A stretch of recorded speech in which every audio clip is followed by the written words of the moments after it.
সারা দেশে এইচএসসি ও সমমানের পরীক্ষার ফলাফল প্রকাশ হয়েছে। এবার 11টি শিক্ষা বোর্ডে গড় পাশের হার 58.83%। জিপিএ 5 পেয়েছেন 69,097 জন। শতভাগ পাশ করা প্রতিষ্ঠান 345 এবং শতভাগ ফেল করা প্রতিষ্ঠান 202টি। বান্ডেল থাকলে প্রতি সেনমানিতে টাকা বাঁচবে। বিকাশ সেনমানি বান্ডেল কিনে জিতুন প্রতি লেনদেনে। ফলাফল জানা যাচ্ছে শিক্ষা বোর্ডগুলোর ওয়েবসাইট, সংশ্লিষ্ট সব পরীক্ষা কেন্দ্র বা শিক্ষা প্রতিষ্ঠান ও এসএমএস এর মাধ্যমে। এবারও ফল প্রকাশে নেই কোনো আনুষ্ঠানিকতা। পরীক্ষার ফলাফল পুনর্নিরীক্ষণের জন্য ওয়েবসাইটের মাধ্যমে আবেদন করা যাবে শুক্রবার থেকে 23শে অক্টোবর পর্যন্ত। এবার এইচএসসি পরীক্ষা শুরু হয় 26শে জুন, শেষ হয় 19শে অগস্ট। এইচএসসি ও সমমান পরীক্ষায় অংশ নিতে ফর্ম পূরণ করেন 12,51,111 জন শিক্ষার্থী। তাদের মধ্যে 6,18,000 ছাত্র এবং 6,33,000 ছাত্রী। সারা দেশে 2,797টি কেন্দ্রে হয় পরীক্ষা। ইংরেজিতে বরাবর খারাপ করে সব বোর্ডে একই চিত্র, এসএসসি এইচএসসি সব ক্ষেত্রে আমরা দেখি এরকম এই চিত্র দেখতে পাই। এটা বহুত আলোচিত একটি বিষয়, প্রতি বছরই এটা নিয়ে আলোচনা হয় যে ইংলিশ ইংলিশ ইংলিশ।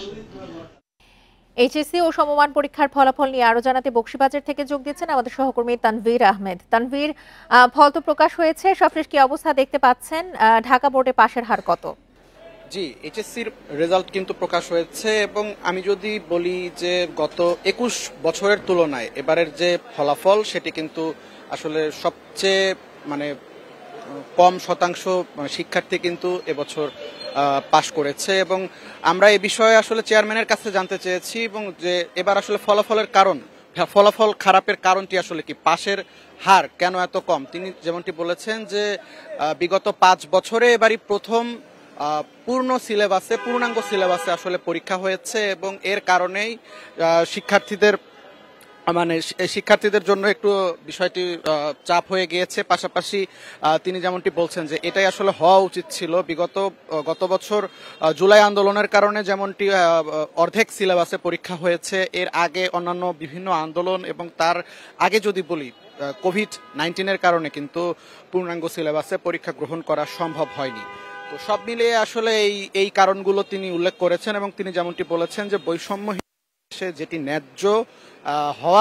যেটি ন্যায্য ফলাফল হওয়ার সেটি হয়েছে এবং এই ফলাফলই আসলে প্রাপ্য ছিল শিক্ষার্থীদের এবং ভবিষ্যতেও এভাবেই আসলে মেইনটেইন করা হবে সবকিছু এবং ফলাফল যেন মূল্যায়ন করা হয় এভাবেই, সেই বিষয়ে আসলে তিনি লক্ষ্য রাখবেন বলে জানিয়েছেন। আরেকটি বিষয় যেটি বলবো যে তিনি যেমনটি বলেছেন যে একটি বিশেষ প্রতিযোগিতা করা হয় শতভাগ পাশের প্রতিষ্ঠান নিয়ে এবং শতভাগ পাশ করা প্রতিষ্ঠানের বিষয়ে তিনি যেমনটি বলেছেন যে এই ধরনের নোংরা প্রতিযোগিতা তিনি আর রাখবেন না। শিক্ষার্থীদের উপর যে একটি প্রহসন এবং যে চাপের সৃষ্টি হয় সেই বিষয়টি যেন ভবিষ্যতে আর না হয়, সেজন্য তিনি যে শতভাগ পাশ করা প্রতিষ্ঠান এবং ফেল করা প্রতিষ্ঠানের যে একটি তাদের যে পরিসংখ্যান রয়েছে সেই জায়গাটি তারা বাদ দেবেন এবং সেই ফলাফল তারা প্রকাশ করবেন না বলে জানিয়েছেন। এবং এবার যারা অকৃতকার্য হয়েছেন তাদের জন্য তিনি শুভকামনা জানিয়েছেন এবং তিনি বিগত সরকারের আমলে পরীক্ষার খাতা মূল্যায়ন সহ বিভিন্ন বিষয় নিয়ে তিনি অনেক কিছুই বলেছেন এবং ভবিষ্যতে